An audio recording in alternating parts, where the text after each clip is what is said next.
On the posik reishis ariseisechem chalo torimu truma kesrumas goyren kein torimu oisa. The Torah tells us that from the beginning of our dough, we should take a challah, we should give it as a truma, similar to the truma that's taken from the threshing floor.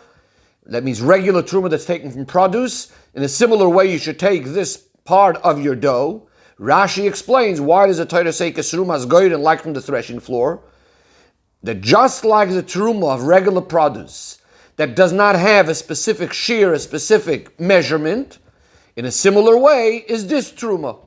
Not like trumas meiser, that is, when the Levi needs to take off from that which he was given and needs to give to the Kohen, where that one does have a specific measurement. This one from challah does not have a measurement. However, the Chachamim did give a shear.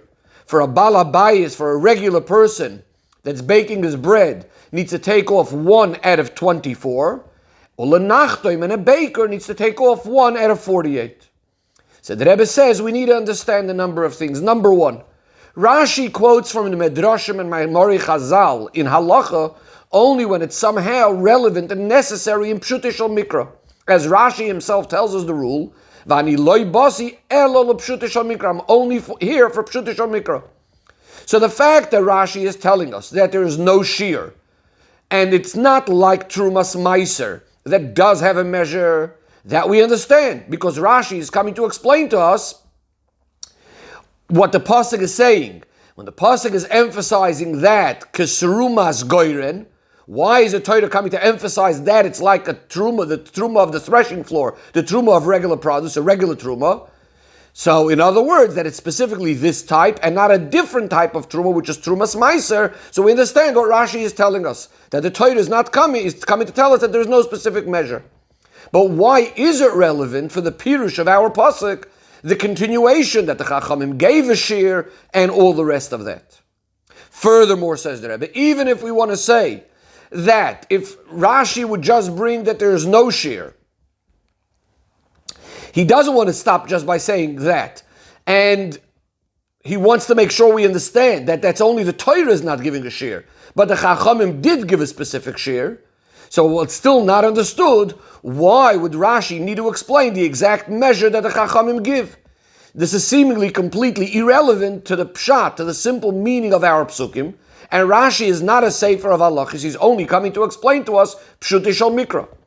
Point number 3, says the Rebbe, even if we want to say b'doichik, that Rashi wants that we should have some sort of idea of what the shear challah is, then seemingly it would still be enough if Rashi says that a balabayis, a regular, ordinary person, gives 1 out of 24. This is going to be the shear that's relevant and that's shayach for most people, as in fact we find in Targum Yonason, who generally Targum Yonason is further from Pshutei Shel Mikra than Rashi.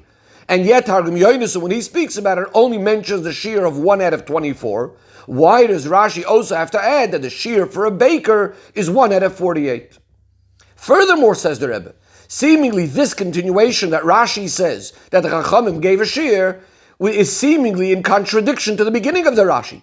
Rashi is telling us that the Torah is specifically telling us ketrumas goyren, in order to emphasize that there's no shear, not like trumas meiser that has a measure. That means not only is the Torah not giving us a shear by challah, but the Torah is specifically comparing and saying that ketrumas goyren, just like the truma of the threshing floor, kein torim oisa, and this is the way you should give this truma. That means you should not be giving with a specific measure.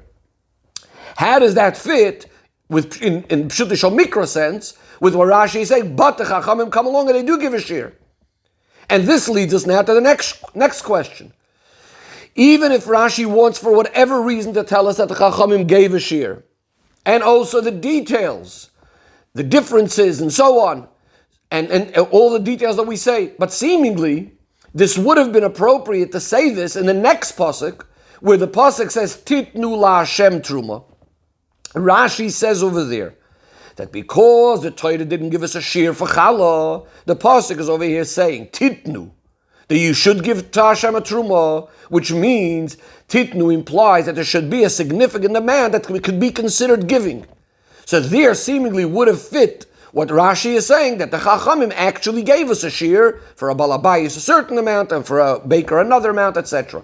In fact, in the Sifri, that's actually where the Sifri says it. It's on the pasuk of Titnu Lashem Truma, that it should have enough that you could be considered a gift to the kohen. And from here, says the Sifri, we have the special shear for challah, for a balabayis. It's one amount, etc. The Rebbe says we could also ask the question another way around. And that is, or on the other side, that is, since Rashi is already giving us the shiurim, that the Chachamim are telling us about Proteus, with all of the details, both for the regular, ordinary person and for the baker, 1 out of 24, 1 out of 48, why doesn't Rashi give us the reason of why there's this difference between a balabayis and a baker, as the Sifri goes on and gives a reason? Which all tells us that once Rashi gives us these measures, we would understand by ourselves why there would be that difference. Says the Rebbe, the explanation is very simple. From the fact that the pasuk says, "Kesrumas goyren came to rimu oisa," which, as we said, Rashi tells us that shaloi nemer bashir, which implies that there is no shear. That seems to imply that even the tiniest amount would have been enough. But there's a problem with that.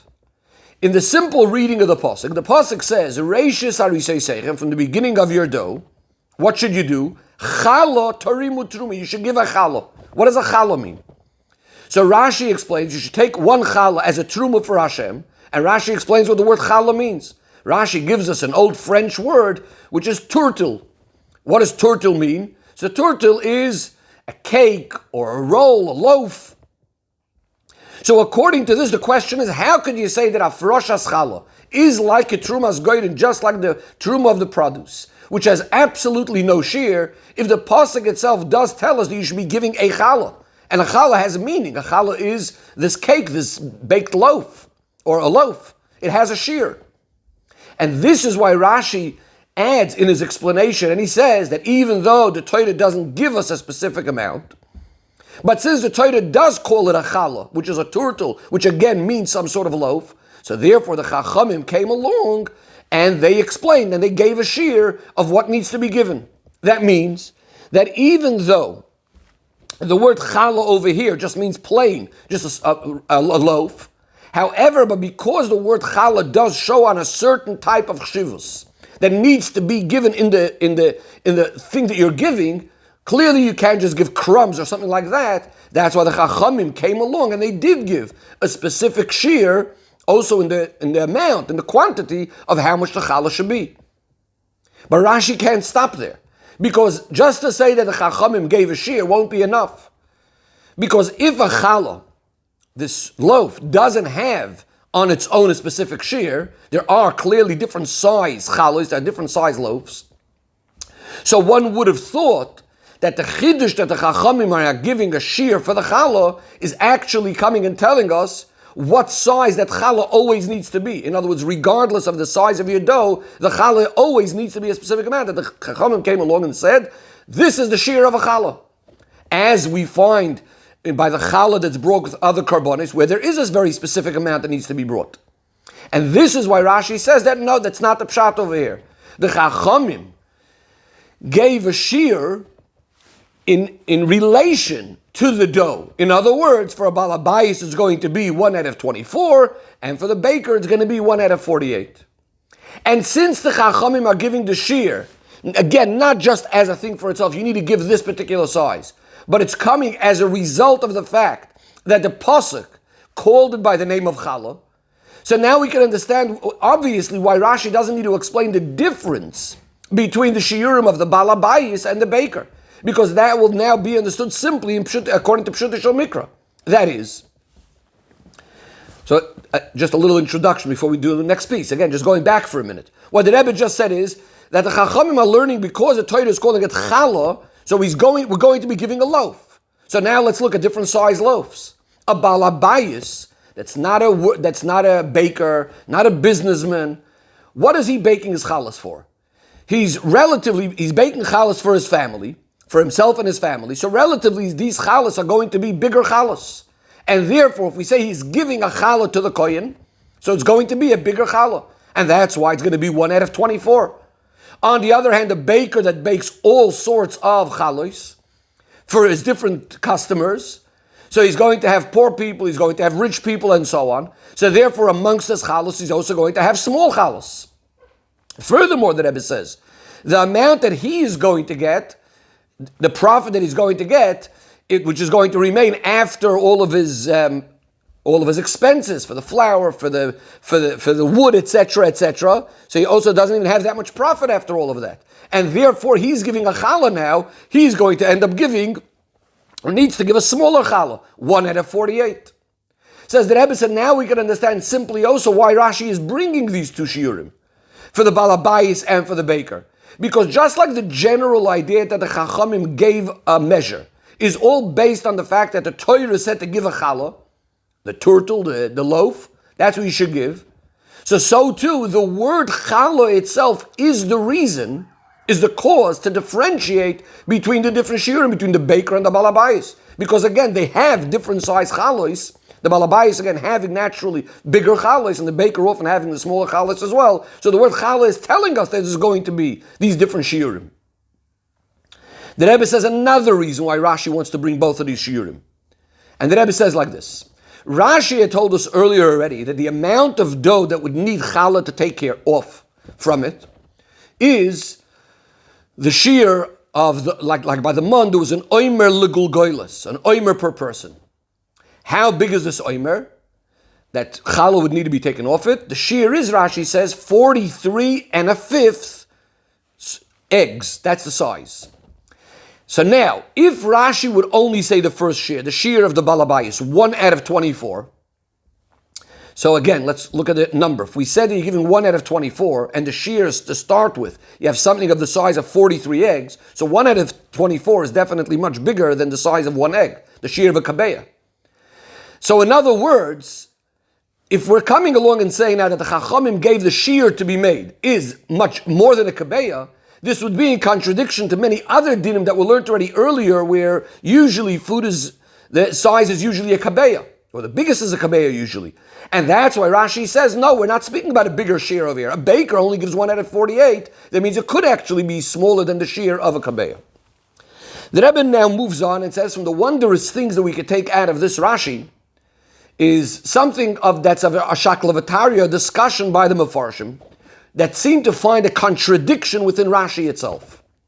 In our pasuk, where Rashi is saying there's no shear said, but the Chachamim gave a measure. Again, that the balabayis gives 1 out of 24, the baker gives 1 out of 48. But it sounds like min ha-Torah, there's no measure at all.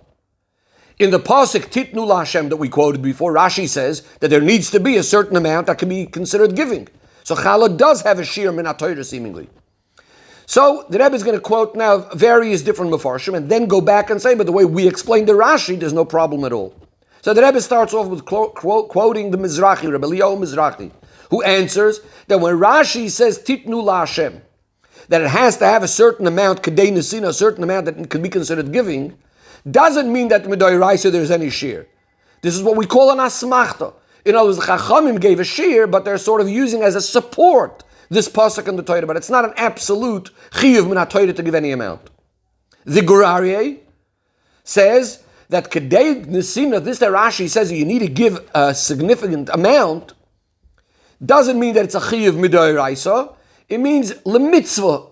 It's better to give an amount. That's the Torah. Even the Torah is saying it's better to give a certain amount, but definitely it's considered challah even if you gave much less than that. So those are two ways of looking at it. Now the Rebbe looks at the Noida Behuda, who explains at length that there's two aspects in challah. There's one aspect that when you're giving the challah, you're now removing the prohibition of tevel. Before challah is taken, this dough, you're not allowed to eat from it. It's called tevel. So now when you took off some of the dough, it's considered no longer tevel. Then there's the other point, which is the main mitzvah, actually giving it to the kohen. So he differentiates and he says this is the point of these two aspects in Rashi. In order to remove the prohibition of tevel from the dough, there's actually no shear min ha-Torah, and even the tiniest little amount would now cause that the dough is permissible. But if you want to fulfill the idea that the Torah says give it to the kohen, then min ha-Torah, there does need to be a shear. There is a certain amount that's considered a significant amount, and that would be, again, the amount of the original dough. The minimum would be that's chayiv is an isarein. So 1 out of 24, or 1 out of 48, would be considered somewhat of a significant amount. Because of this, that the Torah says that it needs to be a significant amount, and that is 1 out of 24 or 48, so the Chachamim came along and said that regardless of the size, in other words, even if it's a bigger dough, you should still stick with those proportions. You don't just stick with 1 out of 24 always, but rather if it's going to be a bigger dough, you're going to give more. And it's going to be 1 out of 24 for the Balabayis, 1 out of 48 for the baker, but that's going to be in any size dough. And therefore, according to the Noida B'Yehuda, we have the 2 psukim. The pasuk Ketrumas Goyrin Kain Terimu, so which is our first pasuk, where it's only speaking about that you need to take off challah. In other words, to make the dough allowed to be eaten. Rashi says that there's no shear given at all. Min HaTorah there is no shear. It's only the Chachamim said that there's a shear according to the size of the dough. But in the pasuk where it speaks about it's about giving. The emphasis is about giving to the kohen. That's where Rashi says that since we don't know yet of a shear, so the Torah is over here saying titnu, that it has to be a significant amount, that it can be considered giving. And if you want to fulfill this aspect of the mitzvah to give to the kohen, there is a specific amount that you need to give to the Torah. Again, 1 out of 24 or 48 of that Yisori. But based on the way we explained Rashi, there's actually no problem, says the Rebbe. What did we understand the way Rashi learns? According to our explanation, the way it's understood is simply that even the idea of what the Torah wants you to give off the dough, again, to make the dough permissible, there is an amount. There is a certain chshivas that needs to be. In that first pasuk, it does say what it needs to be. It needs to be a challah, which we said means a turtle, which we said means a cake or a loaf. In other words, even this first pasuk is telling you that you can't just have crumbs. Point number 2 says the Rebbe, when the Chachamim come along and said that there's a shear, it's not because of that second pasuk that there needs to be a certain nesina, a certain amount. But rather, that itself, as we explained, is connected to the fact that the Torah said that it needs to be a challah, which was said about what you need to take off the dough. Even before giving it to the kohen, it already needs to have a certain amount. And why would Rashi be learning that? Why would Rashi be learning that even in the first pasuk, we're already saying that it's not about just what you're giving to the kohen, but in order, even what you need to take off the dough has to have a certain amount? Says the Rebbe very simply. In Pshutei Shel Mikra, it seems to be that not only the later words in the next pasuk, Tarimu Teruma LaHashem, is that not, but also the words in Titnu LaHashem Teruma. In other words, both of these psukim are both speaking about not about giving to the kohen, but actually about giving it to Hashem, removing it from the dough. Now it's going to be something given to Hashem. It's totally not about giving it to the kohen. Because really, the main things about giving to the kohen is going to be in a later parsha that's going to be in Parshas Korach. So what does the pasuk say? It says Titnu LaHashem Truma. We were saying before from the Noida B'Yehuda that that's referring to not yet giving it to the kohen. It's about removing it from the. It's about removing it from the dough. And the next pasuk is going to be about giving it to the kohen. But really, the Rebbe says also the pasuk when the pasuk says clearly LaHashem Truma, it's being given. It's being taken off for Hashem. That's what the point of it. It's not about giving to the kohen. It's about just as being donated to Hashem. And then when the pasuk says again the word titnu, even though it's the same idea as terimu, it's only to give us about the sheer nesina that it has to be a certain amount, as Rashi explains. But it's not about that one pasuk is speaking about what you need to remove, and the other pasuk is speaking about what you're going to give to the kohen. So again, in summary, this last point, what the Rebbe is saying is according to Rashi, right from the beginning, we're already saying that there needs to be a certain share. It's called a challah. And that has to be a certain amount. And the Chachamim specified exactly what that amount's going to be. The Rebbe now moves on to Yeina Shel Torah. It says in the Medrash, why is the parsha of Challah in the Torah right next to the parsha that discusses Avodah Zarah? It's to teach you that anyone that keeps up the mitzvah of Challah, someone that's Makayim, the mitzvah of Challah, is Ki'ilu Batla Avodah Zarah. It's as if he nullified Avodah Zarah. Anyone that nullifies a mitzvah of Challah, it's as if he's being Makayim Avodah Zarah. And the Rebbe says seemingly it's totally not understood. What's the connection between the mitzvah of Challah, which is seemingly connected with a simple act that a Yid is doing with a dough, with nullifying Avodah Zarah and something that's such a major Yisoid in Emunah and Yisoid Kol HaTorah Kula? How does this go? These two go together. Furthermore, the Rebbe says it's not understood. What's this expression? Kol HaMakayim Mitzvahs Challah. If he upholds the mitzvah of Challah, it's as if he cancels Avodah Zarah. If he nullifies the mitzvah of Challah, it's as if he's upholding Avodah Zarah. it makes it sound like we're speaking about an avodah zarah that exists already. And if you're going to fulfill the mitzvah of challah, you are now nullifying that avodah zarah. Or on the other hand, if you're being mevatel the mitzvah of challah, it's as if you're giving a kiyum. You are allowing the avodah zarah to keep on existing. Seemingly, says the Rebbe, even if these two things are connected between each other, but it could have said, kol hamakayim mitzvahs challah, if you fulfill mitzvah of challah, it's as if you're denying avodah zarah. If you're mevatel mitzvah of challah, it's as if you are accepting avodah zarah, worshipping avodah zarah, or the like. So the Rebbe explains. One of the connections between the mitzvah of challah, one of the explanations b'chlal about the mitzvah of challah, of reishis hashisayseichem, to give from the beginning of your dough, giving it as a truma to Hashem. What's the idea of this mitzvah? Is that since a person's parnasa, in order to have his parnasa, in order to have all of his needs, which generally could be included in the general concept of a isa, of a dough, because lechem, bread, food, this is the main thing of a person's parnasa. So in order for a person to get his dough or to get any of his parnasa, there is work involved. Charisha, plowing, sowing, reaping. The Rebbe quotes the Mishnah that speaks about the 39 malachas of Shabbos that says it's going in the order of how bread is baked.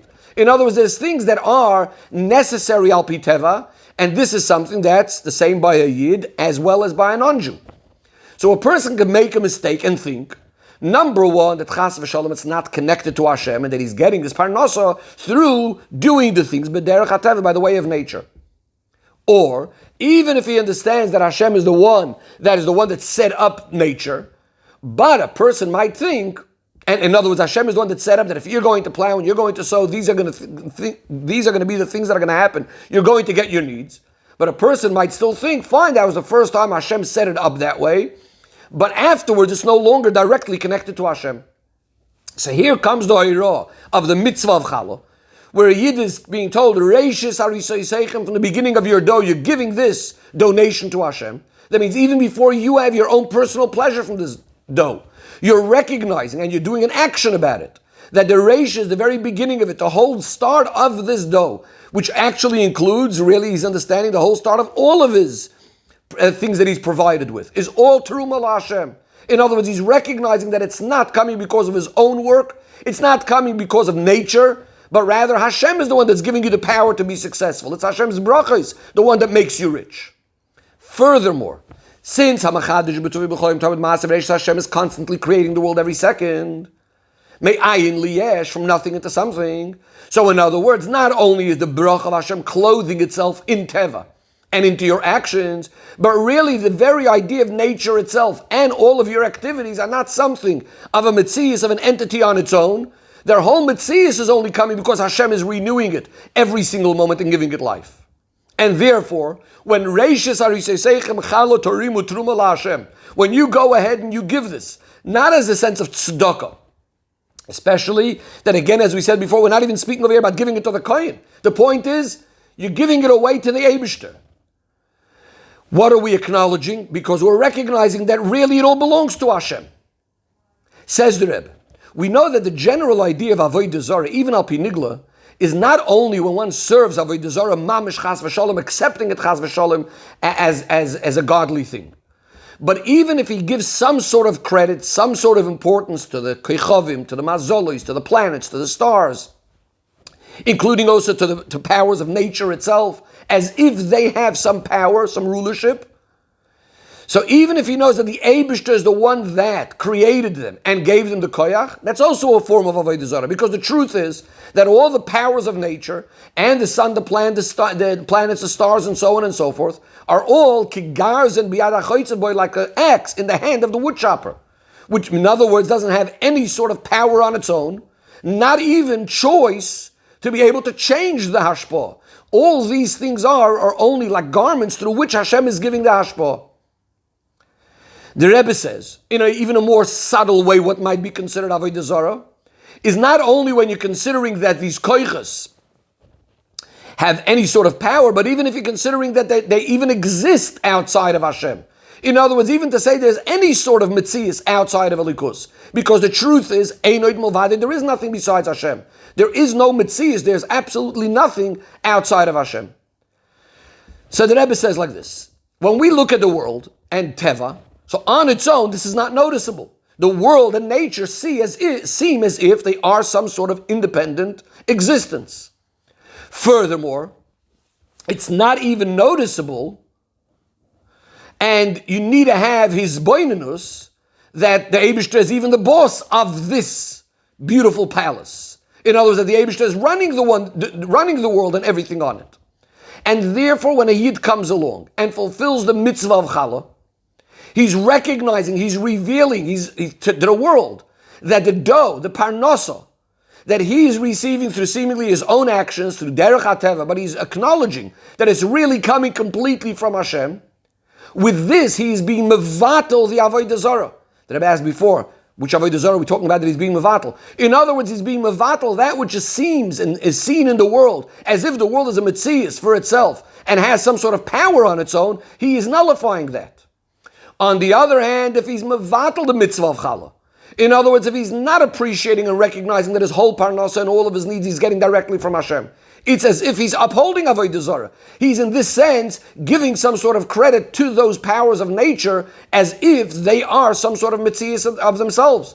Since the way he's looking at it is as if these hashpah is coming from these things of nature.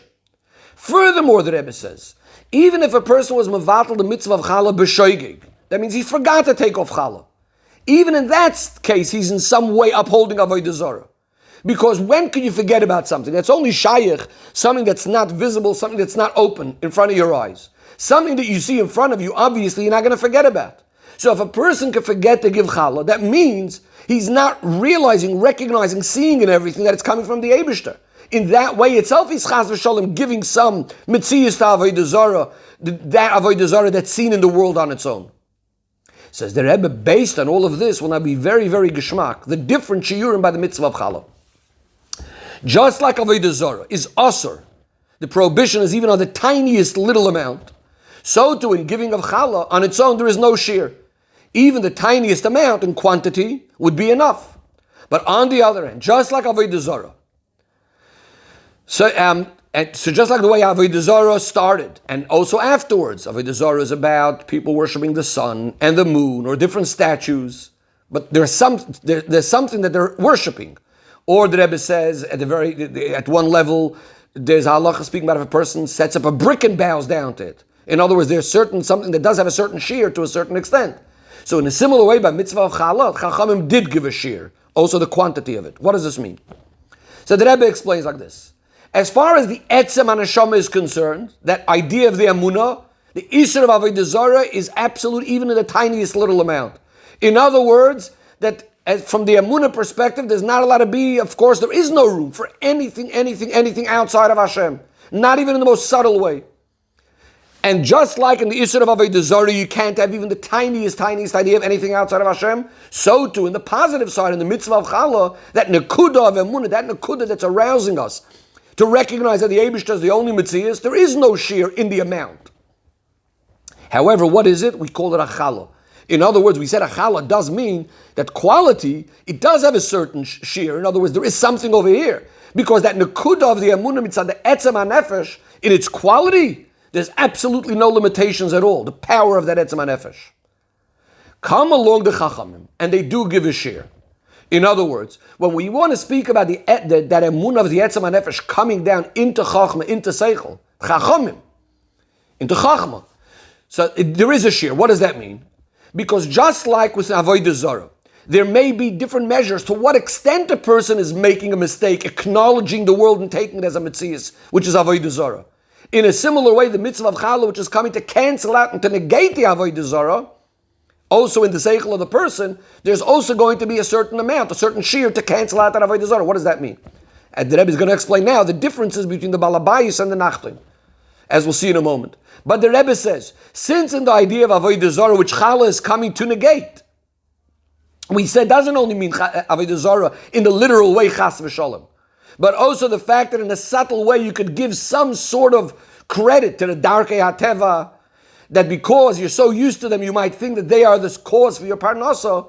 This is why there's now going to be the difference between the baker and the balabayis. The Rebbe explained, it says in Chassidus, that generally a Baal Asik, a businessman, sees Hashgacha Pratis much more than the Yoshev Oil, the person that's sitting and learning and davening all day.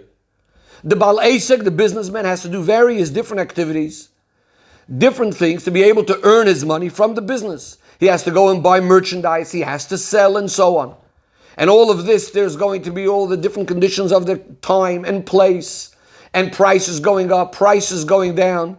And in all of this, the Baal Asik sees very, very clearly how the Eibishter, the one that causes all things to happen, is the one that's turning things and making and bringing him in his Shlach in his business.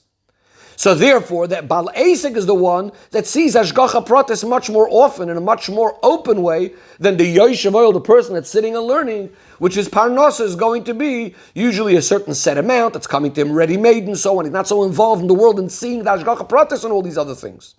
Says the Rebbe the same thing in our Rashi, the difference between the Balabayis and the Nachtoim. The Balabayis, or as the Rebbe says over here, the Balabosta, usually is the woman that's going to be the one baking and doing the mitzvah of challah. She's the main mitzvah. This is one of her mitzvahs that she's given. So she's baking bread for her own house. Generally, she's not so well aware and acquainted with everything that's going on, the background, what's happening before. Where did it come from? Where did the money come from to earn this dough? And to go and buy the flour and the wood and so on and so forth. She's getting everything ready and prepared. And therefore she doesn't feel, at least to the same extent, how this is so much all connected with the Hashgacha of the Eibishter. And therefore she's going to need a bigger shear, 1 out of 24, to make sure not to forget that everything comes from the Eibishter.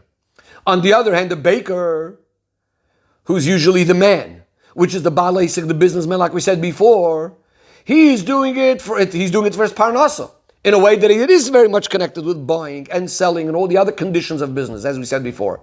And therefore, he is going to be much more involved in the world and seeing the Hashgacha Pratis and everything. That the Eibishter is the one sending this parnasa.